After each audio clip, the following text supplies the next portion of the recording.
দক্ষিণ এশিয়ায় ঘনিয়ে আসছে যুদ্ধের কালো মেঘ। গত কয়েকদিনের ভয়াবহ সীমান্ত সংঘর্ষ এবং বিমান হামলায় দুই পক্ষেই ব্যাপক প্রাণহানি ও ক্ষয়ক্ষতির খবর পাওয়া যাচ্ছে।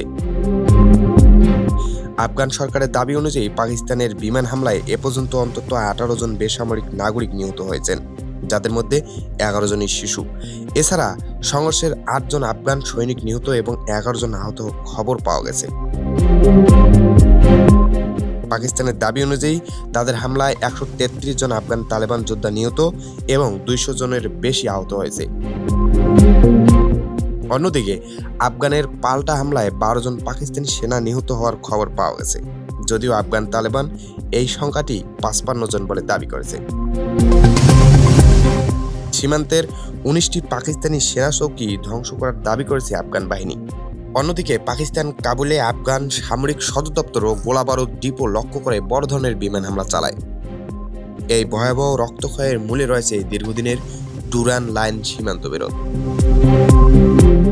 পাকিস্তান অভিযোগ করেছে তাদের দেশে হামলা চালানো সশস্ত্র গোষ্ঠী টিটিপিকে আশ্রয় দিচ্ছে আফগানিস্তান। এর জবাবেই পাকিস্তান বিমান হামলা শুরু করে।